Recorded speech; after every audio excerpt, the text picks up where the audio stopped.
Vitamin চুৰি এইটো চিঞৰি হ'ল নহয় পুৰা এইটো 3 টাইমছ কেনেকৈ কয় এইটো যদি মানে গাইডলাইন নকৰি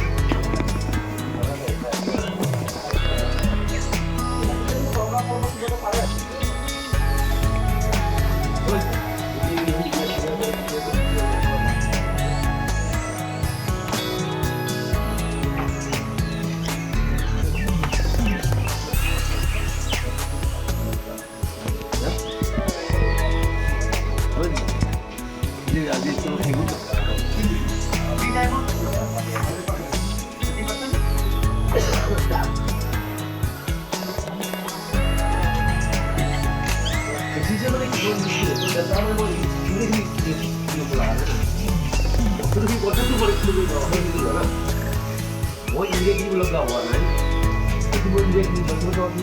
নমস্কাৰ, মই আমচৈ অঞ্চলৰ নকুচি গাঁৱৰ বাসিন্দা হয়।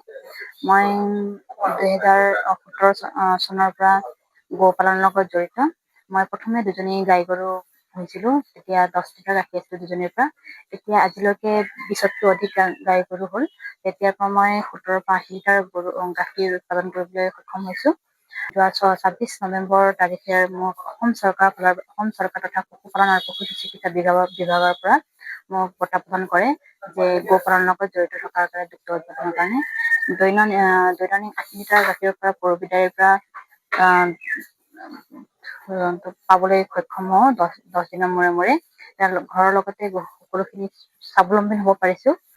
আজি অসম চৰকাৰক এটা আহ্বান জনাইছো যে আমাৰ আমচৈ অঞ্চলত এই নকুচিত স্থায়ীভাৱে সুচিকিৎসাৰ ডাক্তৰ নোহোৱাৰ কাৰণে অসুবিধাৰ সন্মুখীন হ'ব লগা হৈছে। তেখেতে যাতে স্থায়ীভাৱে ডক্তৰ দিয়ে যাতে মই আহ্বান জনাইছো।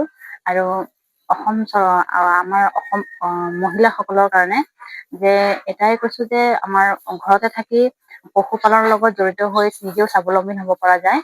তেখেতে ওলাই আহক, গৰু ছাগলীৰ লগতে যিকোনো ব্যৱসায় কৰি পিনে ঘৰতে স্বাৱলম্বী হৈ নিজক আৰু ল'ৰা ছোৱালীৰ লগতে সংস্থাপন কৰিব পৰা যায়।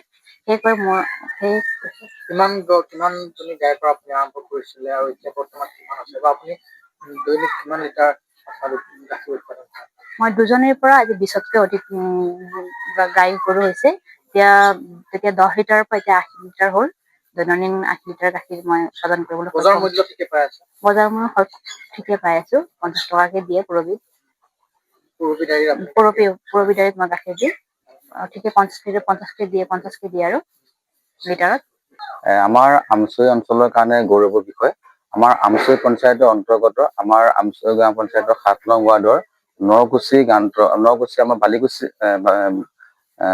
বালিকুচি গাঁৱৰ মীনা চেত্ৰী ডাঙৰীয়ানীয়ে 2017 চনৰ পৰা গৰু পালনৰ লগত জড়িত হৈ আছে।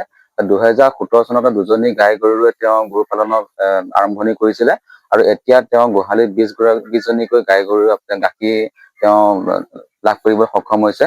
আৰু এই অলপ আগতে তেওঁ অসম চৰকাৰৰ পশু চিকিৎসাৰ আৰু অসম চৰকাৰৰ তৰফৰ পৰা যি পুৰস্কাৰ লাভ কৰিবলৈ সক্ষম হৈছিলে তেওঁ লাভ কৰিছে।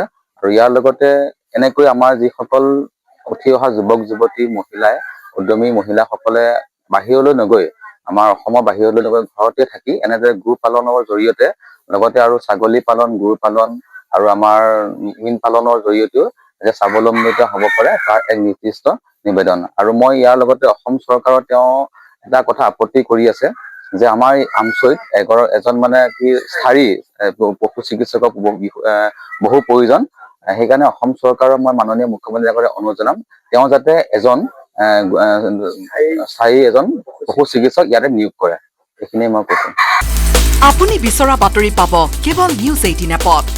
নিউজ 18 এপ ডাউনলোড কৰিবলৈ স্কেন কৰক এই QR কোড। গুগল প্লে ষ্টৰতো পাব এই নিউজ 18 এপ।